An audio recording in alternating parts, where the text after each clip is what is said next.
자카르타 연합의 아름다운 아침입니다. 다 함께 사도신경으로 신앙 고백하겠습니다.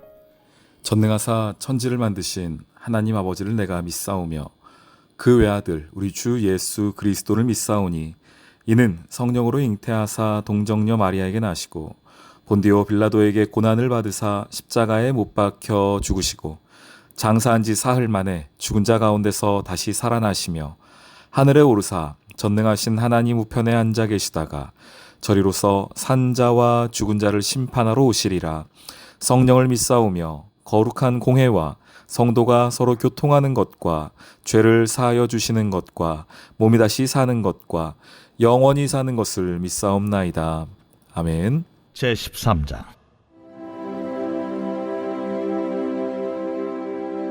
여호수아가 나이가 많아 늙음에 여호와께서 그에게 이르시되 너는 나이가 많은 늙었고 얻을 땅이 매우 많이 남아있도다. 이 남은 땅은 이러하니 블레셋 사람의 모든 지역과 그술 족속의 모든 지역 곧 애굽 앞 시올 시내에서부터 가나안 사람에게 속한 북쪽 에그론 경계까지와 블레셋 사람의 5 통치자들의 땅 곧 가사 족속과 아스돗 족속과 아스글론 족속과 가드 족속과 에그론 족속과 또 남쪽 아위 족속의 땅과 또 가나안 족속의 모든 땅과 시돈 사람에게 속한 무아라와 아무리 족속의 경계 아벡까지와 또 그발 족속의 땅과 해 뜨는 곳에 온 레바논 곧 헤르몬 산 아래 바알갓에서부터 하맛에 들어가는 곳까지와 또 레바논에서부터 미스르본 마임까지 산지의 모든 주민 곧 모든 시돈 사람의 땅이라.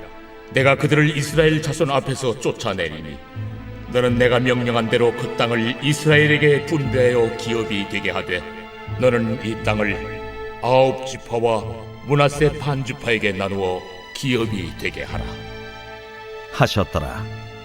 므낫세 반 지파와 함께 루벤 족속과 갓 족속은 요단 저편 동쪽에서 그들의 기업을 모세에게 받았는데 여호와의 종 모세가 그들에게 준 것은 이러하니 곧 아르논 골짜기가에 있는 아로엘에서부터 골짜기 가운데에 있는 성읍과 디본까지 이르는 메드바 온 평지와 헤스본에서 다스리던 아모리 족속의 왕 시혼의 모든 성읍 곧 암몬 자손의 경계까지와 길르앗과 및 그술 족속과 마가 족속의 지역과 온 헤르몬 산과 살르가까지 온 바산 곧 르바의 남은 족속으로서 아스다롯과 에드레이에서 다스리던 바산 왕 옥의 온 나라라. 모세가 이 땅의 사람들을 쳐서 쫓아냈어도 그술 족속과 마아갓 족속은 이스라엘 자손이 쫓아내지 아니하였으므로 그술과 마아갓이 오늘까지 이스라엘 가운데에서 거주하니라.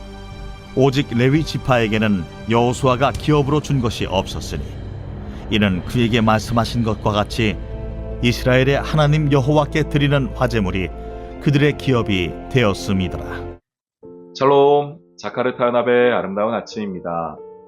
오늘은 여호수아 13장 1절로 14절의 말씀 함께 나누겠습니다. 여호수아서는 크게 두 부분으로 나눠 볼 수가 있습니다. 1장부터 12장, 13장부터 마지막 24장까지입니다. 1장부터 12장까지는 정복 전쟁의 이야기이고 13장부터는 정복한 땅을 분배하는 이야기입니다. 오늘 본문 8절부터 보시면 요단 동쪽의 땅을 어떻게 나눌 것인가가 나오고 이제 14장에서는 요단 서쪽의 땅들을 나눠주는 이야기들로 이제 계속하여 땅 분배하는 이야기가 나오게 됩니다. 자, 그런데 땅을 분배하기 전에 오늘 본문 1절부터 7절에 보시면 아직 정복하지 못한 땅에 관한 이야기가 있습니다. 정복전쟁 끝난 게 아니냐 이렇게 할 수 있는데요. 물론 그들이 우리 엊그제 한번 살펴봤었죠. 중앙으로 들어와서 남쪽도 북쪽도 다 이겨서 31명의 왕들을 다 무릎 꿇리게 했지만 그런데 아직 잔당들이 남아 있었습니다. 확실한 승리를 얻은 것은 아니었습니다. 완벽한 정복은 아니었죠. 그래서 그들이 땅을 분배한 이후에는 각자 맡겨진 땅에서 남아있는 정복전쟁을 치러야 하는 것을 보게 됩니다. 그래서 오늘 본문 1절부터 7절까지는 아직 다 정복하지 못한 땅에 관하여서 이야기가 나오고 있습니다. 어느 족속, 어느 땅, 어느 족속, 어느 땅 이런 곳은 아직 다 우리가 정복하지 못했다는 것입니다.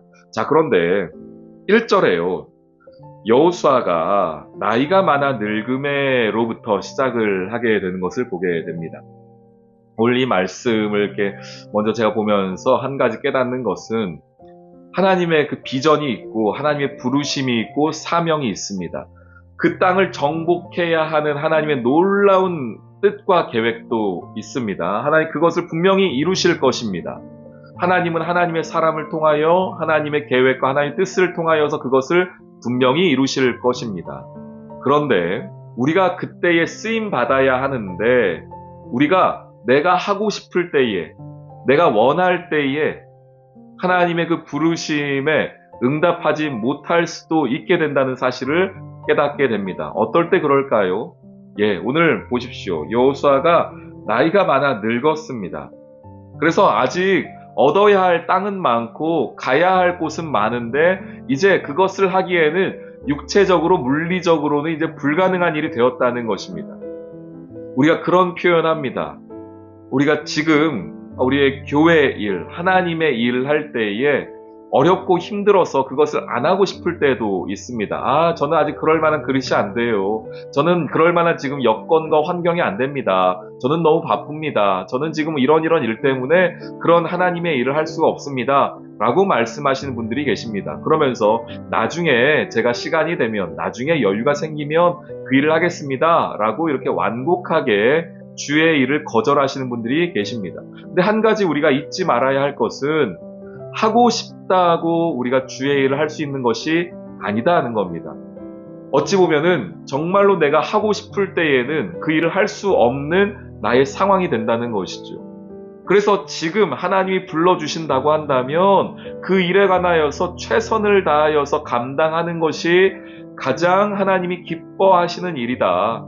나중에 내가 여유가 있고 내가 시간적으로, 건강적으로, 물질적으로 여유가 있을 때 내가 한다. 이것은 하나님이 기뻐하시는 방법은 아니라는 겁니다.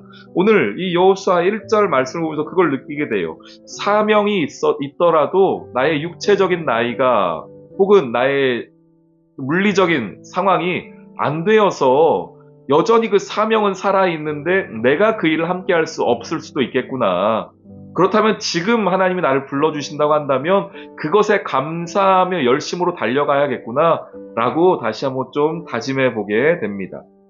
그래서 땅은 남아있는데 여호수아가 나이가 많으니 어떻게 합니까? 그래서 이제 이걸 땅을 분배하겠다는 거예요. 땅을 분배하여서 그 사명을 함께 나눈다는 겁니다. 혼자 할 수 없으니 각 지파별로 그 사명을 이어받아서 그 지파가 그 사명의 대리자가 되고 그 사명에 함께 동참하는 사람들이 되어서 하나님 나라를 함께 세워가라는 겁니다. 이제는 여호수아만의, 모세만의 부르심이 아니라 이스라엘 전체의 부르심이 되었고 이스라엘 전체의 하나님의 사명이 된 것입니다. 그래서 하나님의 사명은 언제나 공동체를 통하여서 이루어집니다. 공동체를 통하여 하나님 말씀하시고요. 제가 지난주에도 주일에 그런 말씀을 한번 나누었는데요. 내 비전이 뭐냐? 나의 꿈과 나의 소명이 뭐냐? 이것은 물론 나의 개인으로 주신 것도 맞지만 우리가 언제나 잊지 말아야 하는 것은 이것이 하나님의 나라가 이 교회의 사명과 나의 사명이 어떻게 연결되어 있는가? 나의 사명은, 나의 부르심은 우리 교회의 부르심과 어떻게 연결되어 있는가를 잊으면 안 된다는 것이 바로 이런 겁니다. 어느 한 사람의 꿈과 비전이 아니기 때문이죠. 그렇게 하나님의 나라는 함께 세워가는 것이기 때문입니다. 이 보시면은 3절에 보시면 주로 블레셋 사람들이 등장을 합니다. 블레셋 사람 5 통치자들, 곧 가사 족속, 아스돗, 아스글론, 가드, 에그론 족속, 남쪽 아위 족속, 가나안 족속 모든 땅, 시돈, 무아라, 아모리 족속 이렇게 나옵니다. 이 사람들을 아직 쫓아내지 못하여서 그 땅으로 가서 그들을 쫓아내야 되는 사명이 남아 있습니다. 왜 하나님이 이들을 남겨두셨을까요? 이 가시 같은 존재들, 특별히 블레셋 사람들은 앞으로 이스라엘을 얼마나 많이 괴롭힙니까? 왜 그들을 하나님이 남겨두셨을까요? 이 정복전쟁 가운데 깨끗이 다 정리해놓고 시작하지 않고 제가 말씀 묵상하면 그렇게 깨닫게 돼요. 이거는 하나님이 우리에게 교만하지 말라고 남겨두신 은혜의 가시 같은 것이구나. 그것마저 없다면 우리가 하나님을 찾겠는가? 그 정도의 가시도 없고 그 정도의 어려움도 없다면, 그 정도의 영적 긴장도 없다면 이 악한 우리가 하나님 앞에서 얼마나 교만하겠는가, 얼마나 안일해지겠는가를 생각해 보게 된다면 이들이, 이 남아있는 아직 정복하지 못한 이들이 결국은 이스라엘에게 은혜의 가시임을 보게 됩니다. 고린도 후서 12장 7절에 보시면은요, 바울이 하나님 앞에 계속하여 기도했던 게 있습니다. 주님, 제 육체의 연약함이 있습니다. 그걸 육체의 가시라고 표현했죠. 하나님, 이것 좀 치워주십시오. 이것 좀 해결해 주십시오. 라고 하는데 그가 깨닫게 됩니다. 3번이나 기도했는데 주께서 내 은혜가 내게 족하다라고 하는 그 음성을 듣고 깨닫게 되는 것이 이것입니다. 고린도후서 12장 7절.